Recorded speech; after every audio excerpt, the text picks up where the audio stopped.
the next one. Did you press record? Mhm. Oh, okay, I see it, yes.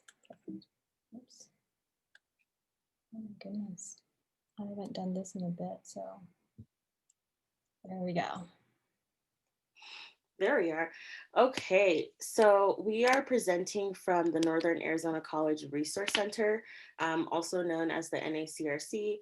We are a free resource to anyone in the community, and we provide services when it comes to career searching or time figuring out what career you want to do, finding and applying to post-secondary education. So whether that's college, trade school, a university, etc. We also provide help with navigating the financial aid process, which is kind of where today's presentation fall under, is really explaining different ways to finance your education, finding and applying to scholarships, filling out the FAFSA, things like that. And then we also assist with the transition to college once the student is there. And just some quick intros. My name is Tashauna. I am a grad student in our Counseling Student Affairs Master's program here at NAU, and I am a college access mentor with the NACRC. And hello, everyone. My name is Zoe. I am also a college access mentor here at the NACRC, and I'm also in the Counseling Student Affairs Master's program with Tashauna. So it is a great time.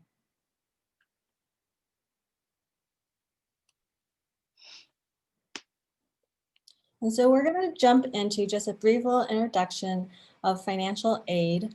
And really, whenever I talk about financial aid and when we talk about financial aid, we're just discussing how financial aid can help in making the college possible for students and families in terms of like money. So one of our first steps that we recommend, if you're a student in high school, go ahead and chat with your high school counselor, or if a parent wants to reach out to the counselor of saying, hey, my child would like to learn a little bit more about college and like how we can go about paying for it. They're a great resource. If you don't have a high school counselor, you can always join us at the NACRC. We are more than happy to work with you and provide that one-on-one guidance for you, as Tashauna has mentioned already. If you have an idea of where you want to go, you can always chat with the financial aid office at that institution that you're thinking of going to.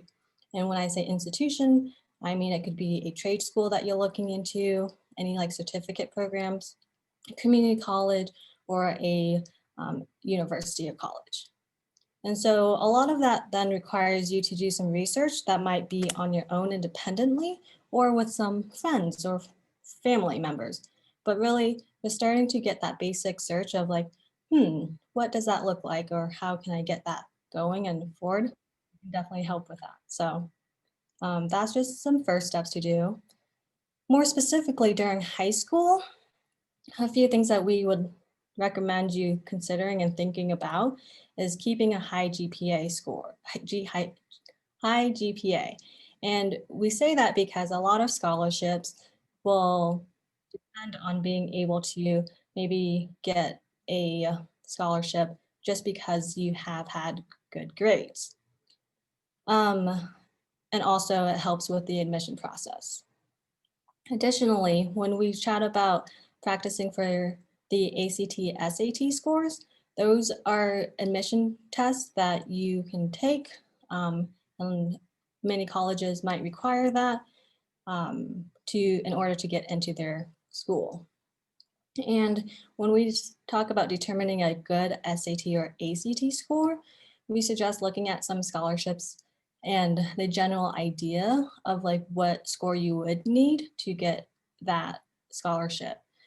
And so when you're practicing and preparing for it, you can set a goal when you're doing those pre-tests and knowing what that looks like. When we chat about getting college credits during high school, that is a thing. It's called dual enrollment or concurrent enrollment. And really you can take, as a high school student, some certain general elective classes with the college that is partnered with your high school. And those courses can save some money. in the long run, if you can pass those classes in high school, you would then not need to take those classes in college. So you could either maybe graduate a little earlier or just save some money. And that goes with any AP or IB classes, which are just honor societies of taking um, the class, and then you take a test. And then if you pass that score with pass the test with a score, those can translate and transfer over to college credit. And then the last part we talk about is just getting involved in school and the community. And really, some scholarships might ask for specific things that you've done, and really whatever you do get to do and participate in, you can chat about that and say like, oh, maybe there's a scholarship for that. And that scholarship, which is free money, can then help pay for your education. Going more in depth about the first part of the importance of your grades and ACT scores and SAT scores is that we have something called the automatic merit scholarships. And I really want to touch upon this is because automatic merit scholarships are where you just automatically qualify for it just on your ACT or for your grades. And you do not have to like apply for like any additional application. The school will just say, oh, you got a 4.0, great job. Here's some free money for you. And I specifically think about the Lumberjack Scholarship here at Northern Arizona University. I was a resident here in Arizona, and I was able to get that just because of my grades. And that is something that really helped me out getting that full ride tuition scholarship. Also, going more specific, looking at like University of Arizona, or also U of A, they have something similar to the Northern Arizona scholarship where based on your GPA, you can get awarded this much money. And this is the table for 2020, 2021. And they also this year, because we are in a pandemic, they recognize that not everyone is able to take their ACT and SAT scores or tests. And so they right now are not going to be considering those admission tests. However, it is something in general that can be helpful. And then this is just if you needed a little closer view of the numbers. And so you can see if a 4.0, if you're a resident, meaning that you have lived in Arizona, you can be awarded $12,500.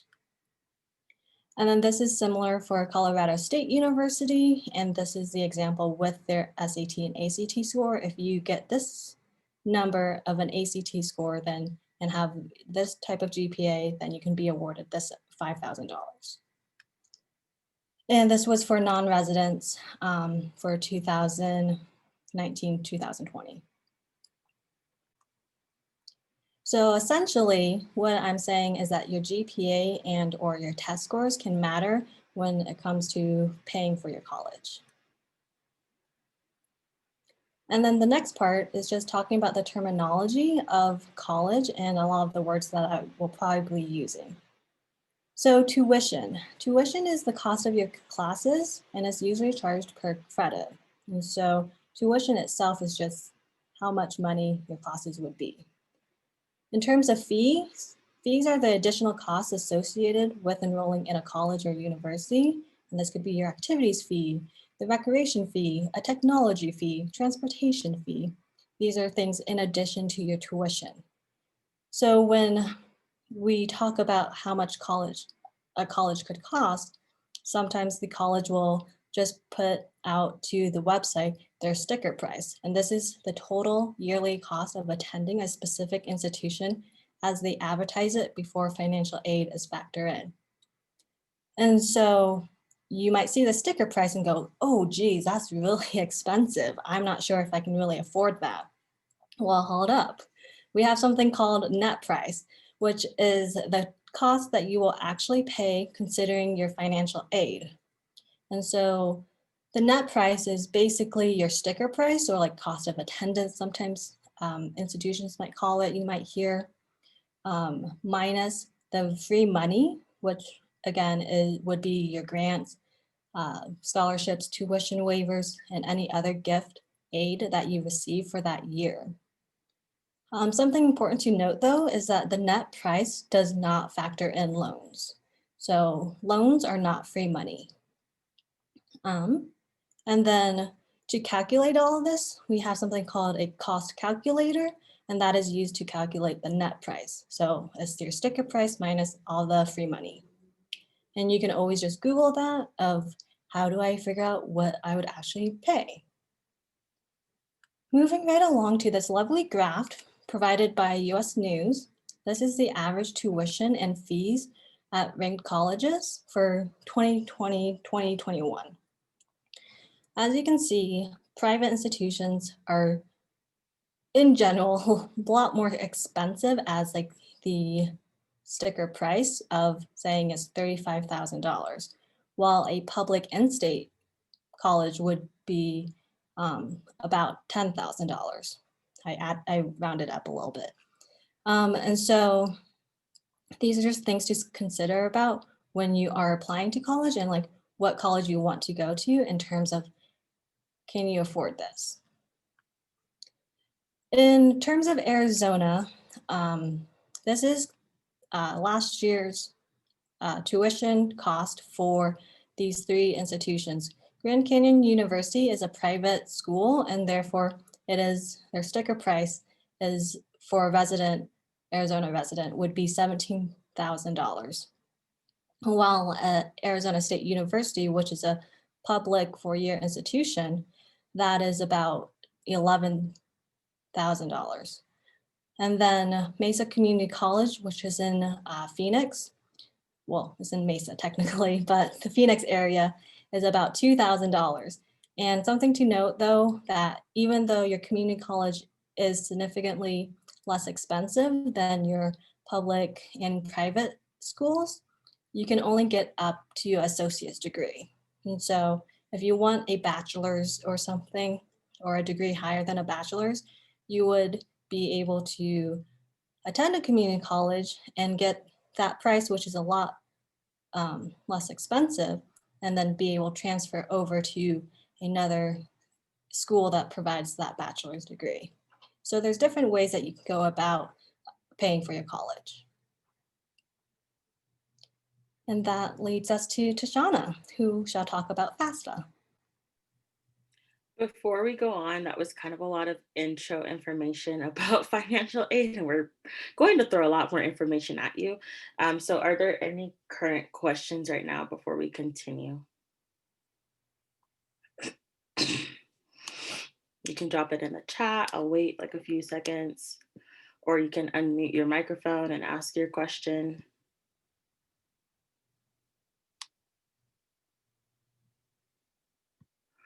Or if you're good, you can use the thumbs up reaction so I know that you're good for now. That would be helpful as well.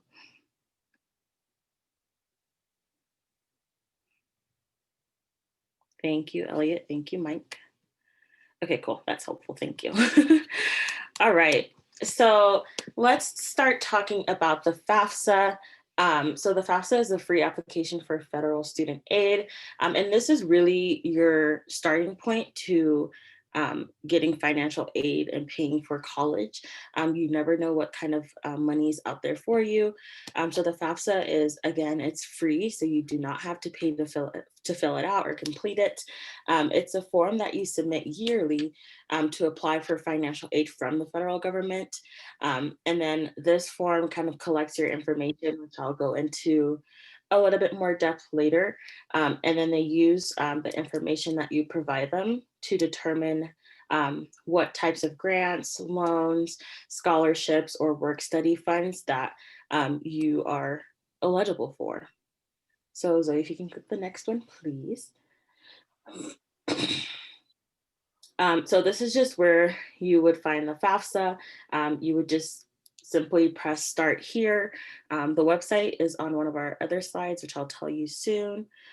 So this is what the FAFSA form looks like, or the website that you would go to.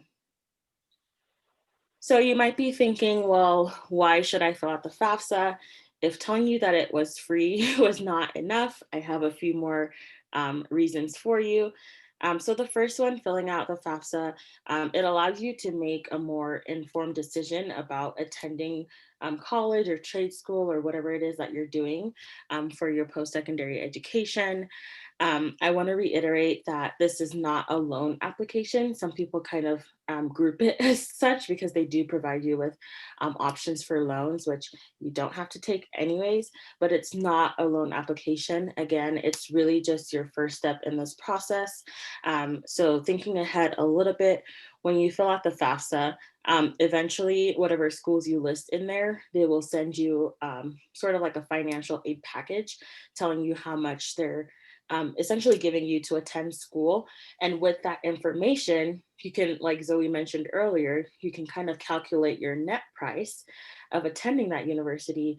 Or if you have 3 different universities, you can calculate all 3 different net prices and make a more informed decision about what option is best for you financially, and for you to kind of like continue your education. And then the next thing is it can be a plan B. You never know what could happen. Maybe you feel as though um, your parents can cover the cost of your education, but something else happens, or you feel like maybe college isn't for you right now, and you're just going to try and find a job, and maybe you don't do that, and then you decide that you do want to attend college. Having that financial aid, having your FAFSA on file, and getting financial aid that's eligible for you and available for you can provide you with a backup plan if something doesn't go how you initially planned it. And then obviously scholarships. So a lot of scholarships will require you to have a FAFSA on file, which is really helpful because similarly to having good GPA and like test scores, a lot of scholarships from different institutions will just look and see that you have a FAFSA on file to see that you are indeed like in need of financial aid, and they'll award you those scholarships by that. And then according to the National Center for Education Statistics, um, there's an increased likelihood of you attending and completing college.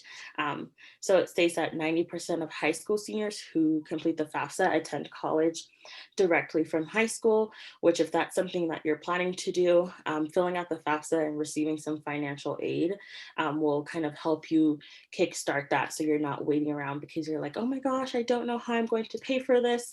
Again, filling out the FAFSA will provide you with different forms of financial aid that will just make it more likely for you to attend and complete college.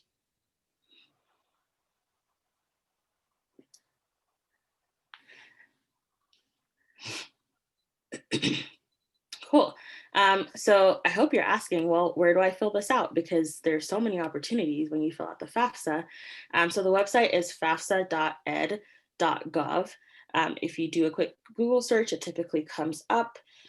If you are a senior that will be graduating next year in 2021, you will be submitting the 2021-2022 FAFSA.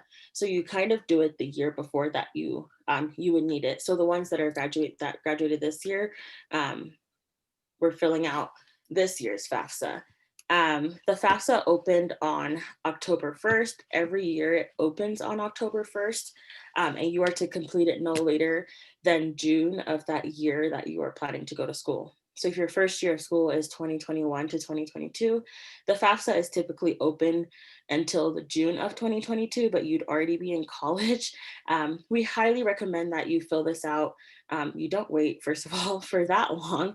You fill it out right away as soon as it opens on October 1st. A lot of people go in and fill it in within the month of October. There's a lot of different FAFSA office hours and help sessions that are out there during October because we really want to emphasize students filling out the FAFSA as early as possible. If you haven't yet, don't worry, you still have time though. But there are some state and college priority deadlines that can be as early as November 2020.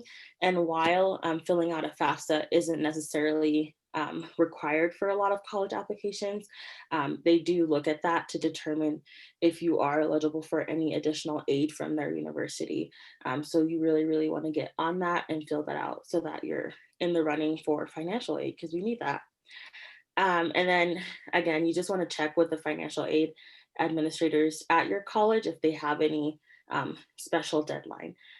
Don't stress though if you do miss a priority deadline. It doesn't mean that you can no longer submit it, but maybe they have a FAFSA priority deadline for certain aid, because some money, unfortunately, like it doesn't really grow on trees. So some money is first come, first serve, and they have a certain amount to give out. So you just want to get priority with that and fill out your FAFSA as soon as possible. I'll pause a little bit and see if there are any questions. Or you can give me thumbs up if you're good. I have a question. Okay. So I have two kids. My daughter is a sophomore in college. My son is graduating this year. Am I filling out two different FAFSAs, or how does that work? Yes. So each of your student will fill out two separate FAFSAs because they'll be applying for different years. Okay. Yeah. Well, I can also jump into, Jen, when you fill out one of your students at the very end after you submit it, there is a little link that says, do you have another student completing the FAFSA as a sibling? And you can click on that and it will automatically fill all of your information into your other student's FAFSA. So just look out for that so it can kind of streamline it for you. Great, thank you. Yeah, great question. Thank you. Thanks, Megan, for jumping in on that. Okay, so then going into the FAFSA a little bit more, you want to start gathering the documents that you will need. Some of these include driver's license number, if applicable, for the student and the parent, your social security or alien registration number. If you are doing I think this should be 2020, because if you're doing the 2021, 2022 FAFSA, you usually put your income tax return information from the prior year. So it would be 2020 information. So like 2019. Thanks, Megan. So yes, it's because it's prior, right? Okay, sorry about that. So it'll be from the prior year. So yes, 2019. The FAFSA has a really cool tool on there called the IRS data retrieval tool. So you essentially put in your name and your social, and they can pull up your tax information and just kind of automatically fill that in to the FAFSA, which is what I've always used with mine and my parent information that I include, because it's a lot easier to get that in there. And then you also want to create an FSA ID. This is kind of like a number that you use to sign in and also electronically sign your FAFSA. Both the student and the parent or parents will need to create an FSA ID. We do have a video on our YouTube channel, NACRC, that goes more into depth about creating an FSA ID if you want to check that out, or reach out to us and we can help you fill those out. And then, as always, make sure that you create a file for copies of any document that you submit, just in case something gets missing, you need to resubmit it, or just so you know exactly what documents you're using.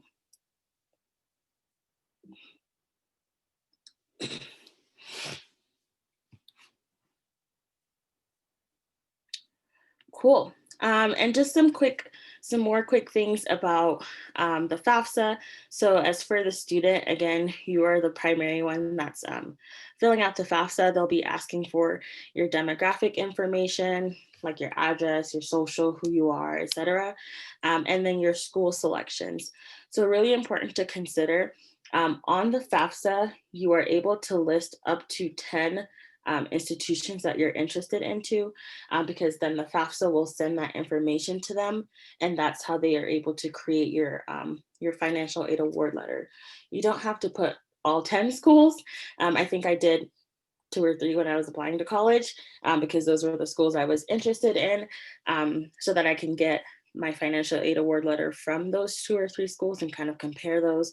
So just know that when you're filling out your FAFSA, you also want to put those schools that you're interested in. They'll also ask about your student dependency information. So if you're a dependent of your parent, independent, whatever that looks like for you. They'll also ask for student W-2 or other tax information, or for you to kind of record any untaxed income.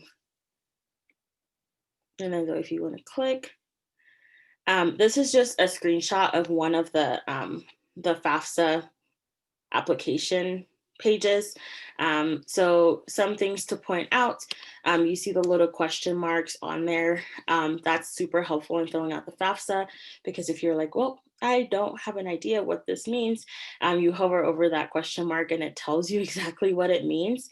And I know a lot of people think that this form is super scary and very daunting, but hopefully this shows you that it might not be. I know the tax information can feel like a lot, but at the bottom here, you also see the IRS data retrieval tool that I talked about earlier, where you can link to the IRS, which I mentioned. I use this all the time because it was harder to put my mom's tax information in. So that was super helpful for me, and also hovering over those question marks. But again, if you would like some one-on-one assistance walking through the entire FAFSA or asking specific questions, please, please reach out to us. I have a really great question that I'm not sure if I know, but Megan might be able to help. Can students add more colleges after you've submitted your FAFSA? Would that be like a correction to the FAFSA, Megan? Yeah, absolutely. So what you'll do is you can add up to the 10 schools. And then once your FAFSA is submitted and you've received your student aid report, which typically happens in about 48 to 72 hours, you can go in and make corrections and add different schools into there. So if a student wants to add more than 10 schools, they can go into there and make corrections.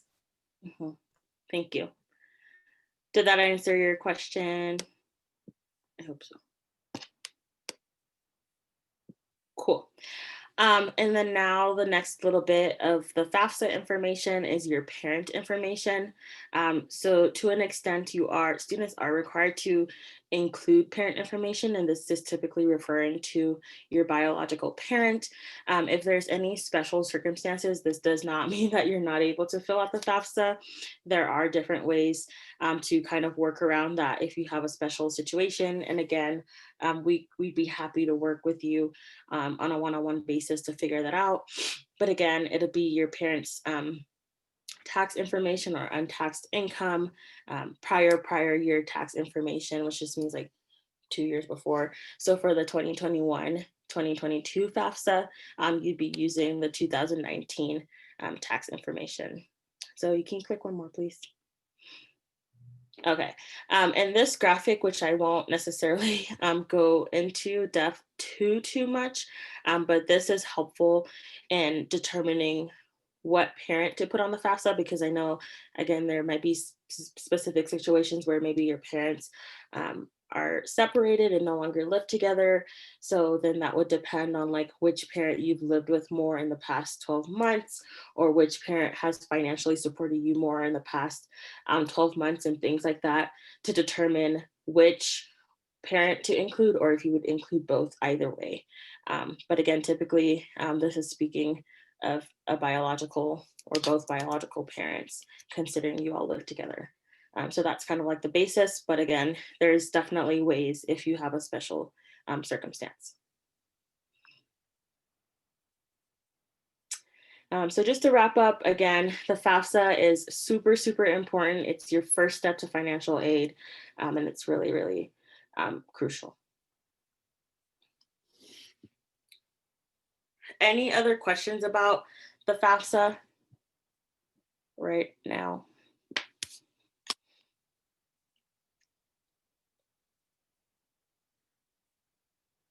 Okay, seeing none, if you think of any, just type them in the chat. So now we'll talk a little bit more in depth about the types of financial aid.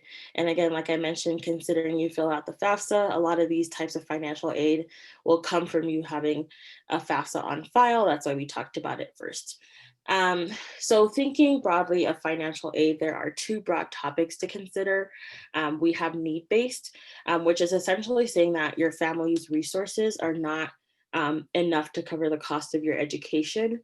The federal government determines this by using a formula, which is math that I don't know, but they essentially use a formula to calculate that. Again, that information that they're using in their formula will most likely come from you filling out the FAFSA. So then these types of financial aid are given to you because they see that you have a need for it because your family probably cannot afford it. And then the other broad type of financial aid is merit-based, which Zoe touched on a little bit earlier. So this type of aid is based on academics, artistry, any kind of athletic involvement or athletic ability or leadership involvement, things like that. And I'll explain some more examples later. So you can click one more, please. Okay, so this graph just kind of shows us the breakdown of financial aid, the different categories that there are. So we have grants, loans, scholarships, and federal work study, which I will go more into depth of. This is just kind of like a cool graphic. Okay, so of course we'll start with the free money because who doesn't like free money? So free money in itself is essentially money that you get that you won't have to repay. And again, all of this goes back to the FAFSA, y'all. Fill out your FAFSA. So when you think of free money, you think of different scholarships and fellowships. These are typically merit-based, which I mentioned earlier, are based on either your academics or some form of involvement. There's typically an application or essay that is required. And then we will suggest really working on those and really searching for those. They might seem scary, but in the long run, it's helping you pay for your education. And writing essays might not be so bad because you'll have to write essays in college. So you got this. Scholarships and fellowships can typically come from your financial aid office at the university that you're applying for. WUI, which is a Western Undergraduate Exchange Program where you get reduced tuition if you're from certain states within the West. Work study, which I want to touch on a little bit. So if you qualify for work study, again, your qualification will come from filling out the FAFSA. They will tell you if you qualify for work study. So this provides funds for you to have a job on campus and get paid. So like that's how you would access those funds. This does not guarantee you a job. You will then still need to go on your campus and find a job that will kind of accept your work study and pay you that way. Scholarships can also come from specific departments or clubs. So let's say you're going to be in the department or the College of Business. You also want to look to see if there's any specific scholarships for first year students who will be in the business program. So they typically come from those more university entities or outside sources, which I'll talk a little bit more about right now, actually. On the right-hand side of the screen, we included two different scholarship search engines, and there's another one included in this PowerPoint later. So there's unigo.com, scholarships.com. You can easily sign up for an account on these websites. I have a Unigo account right now because I search scholarships on there and post them on our Instagram. So be sure to check out our Instagram at the NACRC. We post scholarships every Monday for you all. I just kind of do a random search and find fun scholarships to post. So you really want to spend some time. You don't have to use both websites. You can just choose one that you feel most comfortable with. And that would be helpful. Yes. Someone just said they've been taking screenshots of the presentation to refer back to. That's awesome. But also remember that we will be posting this on our YouTube channel, so you can easily access that afterwards as well. So maybe you don't have to stress yourself so much to take screenshots, but if that's helpful for you, go for it. So yeah, like I mentioned, there's unigo.com, scholarships.com. There's tons and tons of scholarships on these websites. And like I mentioned earlier, a lot of scholarships will require that you have a FAFSA on file to qualify for their scholarship award. And then the next type of free money to touch on are grants. So typically grants are need-based. And like we talked about earlier, need-based is essentially showing that your family probably do not have the amount of resources needed to cover the cost of your education. So they look at this and provide you with grants. So one of the most popular grants that we all probably have heard about is the Pell Grant, and that comes directly from the federal government. There's also the Teach Grant, which is kind of like a partnership / promise where you get a certain amount of money, and then you promise or sign an agreement to teach within that state for a certain amount of years afterwards. So this could be specific to people who are interested in the education field, but maybe not as well. And then there's also the Federal Supplemental Education Opportunity Grant. Any questions right now on free money?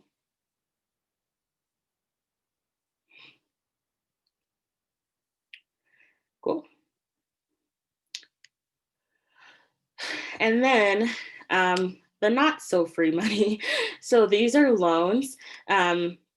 Essentially, these would be money that you would borrow from the government, and you would typically need to pay it within around 10 years of graduating college. And again, like I mentioned, these are federal loans. So you do need to have a FAFSA to be able to get the option to choose these loans. And I think it's also important to note that when you receive your financial aid award letter, it might include loans on there, but you do not have to accept it. So if you do not want loans, you do not have to take loans. So don't feel like filling out the FAFSA is gonna like make you have loans, because you can turn those down, which is something I did sometimes when I filled out the FAFSA. So, oh no, we're losing people. Hopefully they come back. So the different types of loans that come from the federal government, we have the direct subsidized loan, which you can get up to $5,500, and then the direct unsubsidized loan, which you can get up to $20,500. The difference between these words, subsidized and unsubsidized, is that with the subsidized loans, the interest is paid for by the federal government. So it does accrue interest, but you don't have to cover that interest. They're kind of helping you out in that way. The direct unsubsidized loan is that the interest starts to accrue right after you take that loan out. So right when you start school, and then you will be responsible for paying back the loan plus that interest on the loan. So just things to be aware of when you're accepting your loans if you fill this out and get this information. And then the next big one is the Direct Plus loan, which this is specifically a loan that parents can help to take out for your student. But the amount on this will actually vary by student. So essentially, how they determine how much you get for the Direct Plus loan if you apply is they'll look at the cost of attending the university that you're choosing. So like Zoe mentioned earlier, the sticker price, and then they will subtract all the other offer for financial aid that you've received, and then basically determine what's left.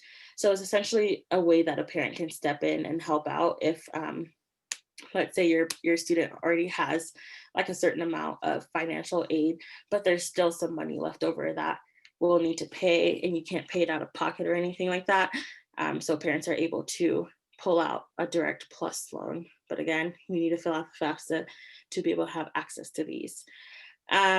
And then another thing to note is that students can apply for / qualify for loan forgiveness through the federal government, but that would be something to think about later or to consider if you do take out loans. You'll probably have to make some calls to figure out what exactly that will look like for you. That's something I'm trying to do right now, but apparently I have to wait till I'm like done with school. So catch me in like June next year trying to call because student loans. So that's something that I'll be doing. But just know that that's out there for you as well.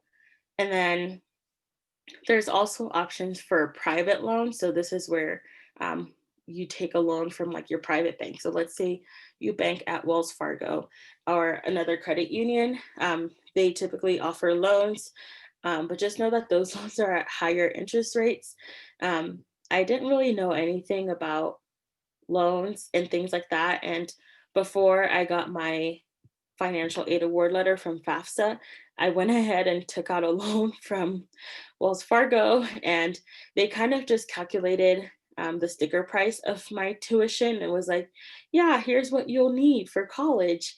And my mom and I didn't really know a lot of information about the FAFSA or like what I could get from the FAFSA. So we just went ahead.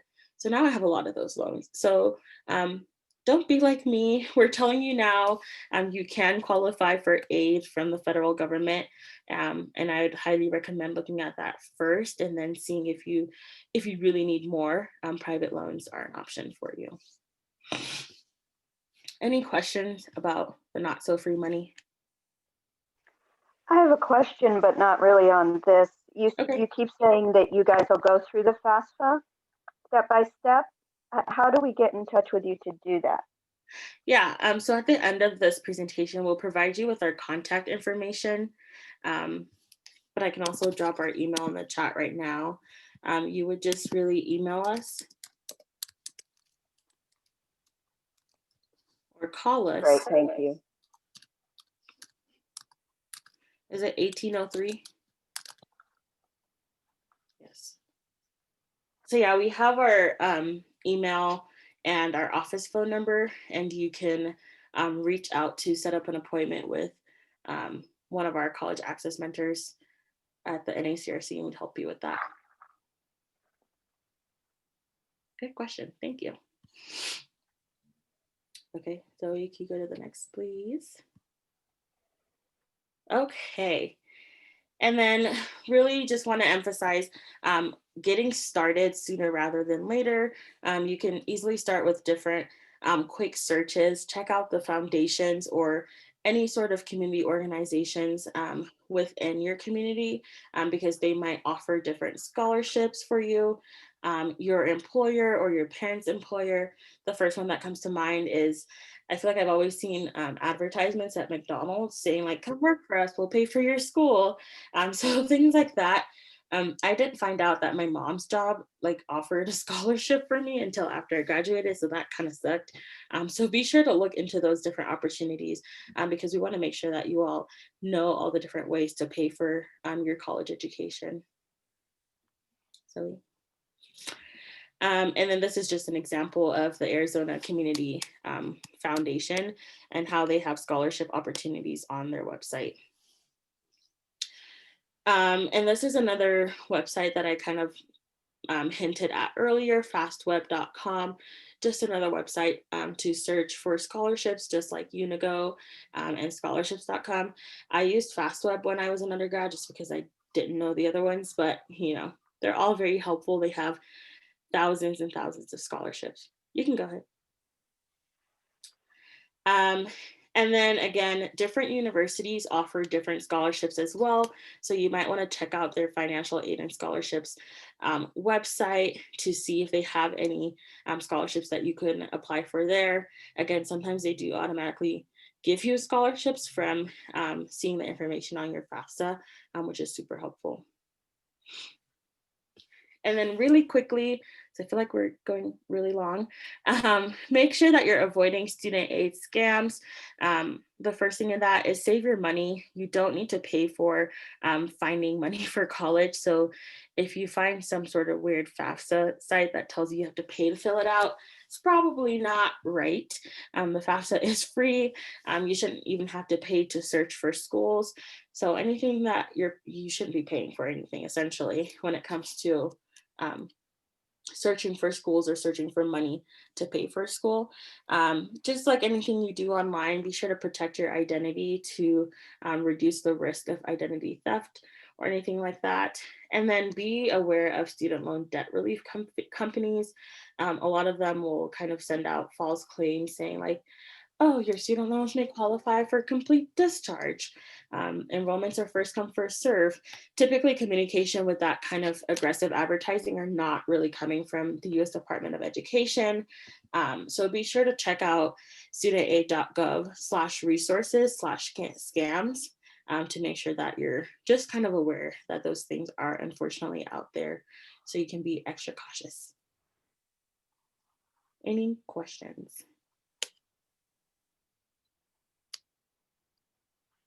Cool. Thank you. Well, we're gonna jump right into some other sources. And before I chat about this, I want to acknowledge that I am not an expert in this at all, in that sense of I'm going to more so just provide you these resources of like 529 savings plan and your 401k and IRAs to just remind you of like these are some things you can do to pay for college. And right now this is for the page of parents, but highly recommend chatting with like your bank or like a tax person to be able to have more in-depth conversation and know what plan would be better for you in that sense. But first to start is the 529 savings plan. And what that is a state-sponsored tax-deferred account that allows you to stock away money for college. And really tax-deferred means that you can delay paying your taxes for some future period of time. And really having the ability to put some money away for college and for your student and planning for that, or even for yourself. You can go ahead and do that. Some places you can take it from state to state. And really, if you do set up your account, if you don't use it for college, then you might get a fee tagged to it. And then for 401ks and IRAs, basically, if you have these accounts, this is more so like knowing how to maximize these. And so for your IRA, it just stands for your individual retirement account, and it's used for retirement savings. Really, these funds are set aside for retirement and will not be counted by the federal government when they determine your aid packet. So aid packet in this case is your financial aid or FAFSA. And so one suggestion we have for y'all is if you are able to just move any of your extra funds into these accounts for at least 2 years prior to filling out the FAFSA, because then the government will see that like, oh, you don't necessarily have all this money because right now your money is stocked away for your retirement. And something that I would like to make note of for like your retirement savings is that your retirement is for when you're older. And so if you try to touch or withdraw from it now, you might get like a fee for it because you had agreed that you would wait X amount of years until you touch it. So make sure there's any extra funds and not like funds that you need right now. And then also Tashauna had mentioned the direct loan, direct plus loan. And again, that is for you all to be able to do. For students, we have one thing that we wanted to note and just make sure we recognized if you are in the foster care or if you are still in the foster care system, you might be eligible for Arizona's tuition waiver, which usually covers any remaining tuition after other types of financial aid have been processed. And I'm going to zoom in and it will show you for Arizona specifically the different vouchers and programs that Arizona provides for foster care youths.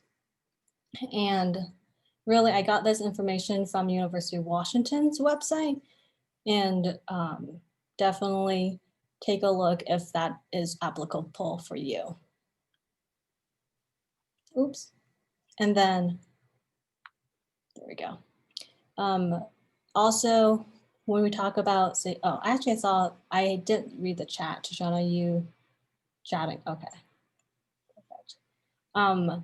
When we talk about private, just of financing your college education, think about if you have a job, what does your employer offer or your parents' employer offer, and any just connections you have about connections you have to any involvement you're with. And then, again, students can just continue searching and make sure you have your FAFSA on file. So we're moving into some tips and tricks. Bear with me. But when we talk about loans, we definitely want to say, make sure you can pay off your debt. I think Tashauna had alluded to that, as right now she is trying to pay off some debt. And that is, thank you for sharing that. It's really tough. And so we really want to make sure that you know that the federal government is going to consider what you have, not what you owe, when they determine your financial aid award. And so before you go to college, some things to consider is make a budget, whether it's with your family or friends or just with yourself. Like, make sure you know how much do you have so you don't go into more debt. If you get any graduation money or just some money from friends and family, definitely save that for your college, because that can definitely come in handy. When we're talking about federal work study, that is part of when you file for FAFSA, they can offer federal work study money. You can have jobs, certain jobs on campus offer students, prioritize students who have federal work study. And so you can go ahead and get a job, and then there, you got some money. And also before college, just make sure you apply to many scholarships as you can. I think we've hopefully honed in this idea into your brains that scholarships are fantastic, and there's many different ways to get a scholarship. And then carefully compare the financial aid you offered from the schools you applied to. Tashauna had said she applied to 3 different schools and then looked to see which one made most sense. And I did the same thing. Being in-state, I applied to all 3 in-state schools, and I was like, which one made the most sense? And then also what else I valued and wanted in my college experience. And last but not least, guess what we're gonna say is fill out the FAFSA. Thank you. And then when you're at college, some of the things we'd like just to make sure that you continue doing is fulfilling any requirements that you need. So when we talk about grades, if you're on a scholarship, for example, like the lumberjack scholarship, you need to maintain a certain GPA in order to continue doing it or continue getting renewed for that scholarship. So making sure that you are able to fulfill that requirement. If there's any community service that is needed, either for like your class or for like a scholarship or something to that extent, make sure you fulfill that. Meeting with your advisors to check to make sure that you're on track and have met those requirements. Keep up on documents that may be needed. So when we say that, I think going to the last bullet point is doing your FAFSA every year, because like Tashauna said, this is a thing you do every year in order to continue getting your financial aid package. And so it's not a once I do it my freshman year, I'm done. Government knows financial situation changes. And so that's why we need you to complete it every year.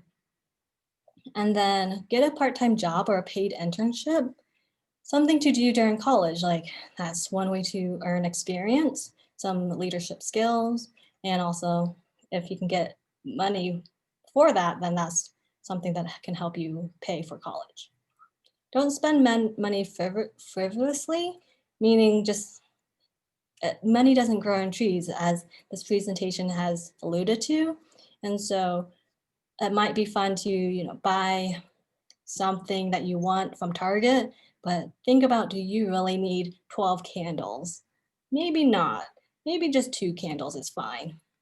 So when you thought about your budget when you were in high school, make sure you can keep to that budget that you made. And then continue your scholarship search, because even if you're a junior in college, you can still apply to scholarships. That is a real thing. I know my junior year, I was awarded a scholarship from my department, and it happened because the eligibility was that you needed to have taken like not 60 credits of classes. And so I was able to be awarded that. So those are just some tips and tricks we have for you. And then we have made it to the end where we have our information. Yeah, so real quick before that, again, we know that this was a lot of information, but if you take anything away from this presentation, it's really that there is financial aid out there for you. Like, don't think that college is not possible for you because you can't pay for it. There's a lot of options for financial aid and ways that you can, you or your parent can contribute to that. Um, and the first step in that, again, is filling out your FAFSA. Yes, we're going to keep saying it. If you have more questions, let us know. There were a couple questions in the chat that I wanted to address real quick. So someone asked, where are we from originally and why would we recommend NAU? So first off, we do not, which I probably should have said before, so sorry, we are not recruiting for NAU. We are simply providing you all with information to help you figure out what's best for you. So if you want to talk more about that, we can, but we're not recruiting for NAU. And then I was born and raised in Jamaica, and then I lived in Las Vegas. I got my undergraduate degree at the University of Nevada, Reno. So Yeah. do you want to say where you're from? Yeah, I'm from the Phoenix area, specifically Tempe, and then I attended my undergraduate and master's program here in Flagstaff. Thanks. And then there was another question that Megan answered, but I will read it out loud for accessibility. So there's a question that I heard that if you apply for independent scholarships and get them, the college will just use those scholarships to reduce your financial aid package. And then Megan said, in some situations, there are scholarships that can only be used for specific purposes. So like here at NAU, if you get the lumberjack, that's specific for tuition. So if a student was to receive additional scholarships that were specifically for tuition as well, that might reduce some of the other like tuition scholarships that they already got from NAU. And then typically private scholarships are stackable, and you can get as many as you need. She's only ever heard of students' scholarships being reduced, and it was because they received 2 scholarships that were specific for tuition. So, yeah. And then there were questions about if it's too late to get your kids into foster care. Probably. I would recommend just looking at the eligibility for Arizona if that's where you're located at, because they have certain requirements. Yeah. And then since people are like, wait, let me read this. I'm dropping a form in the chat right now.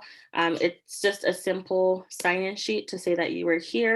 So our program, we are able to provide free services to the community because we are grant funded.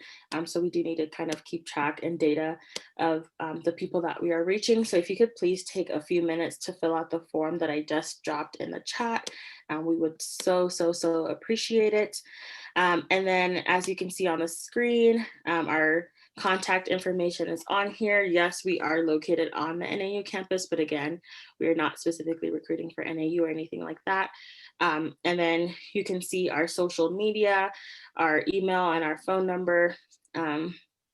Highly recommend our social media. We have a lot of fun there. We post a lot of things. On our Facebook and Instagram, we have Money Mondays where we post different scholarship opportunities for you. So we go out and search for these and then post them for you, which is one of our biggest ones. And then we just made a TikTok, which I think is so cool. So go follow that. And then our YouTube is NACRC. All the other workshops that we've done throughout the semester are all on there. So a month ago, Zoe and I did one about filling out a college application. And for some reason, I can't remember our first one, but there's also another presentation on there about the FAFSA and the FSAID. So there's lots of different resources on there for you as well from the NACRC.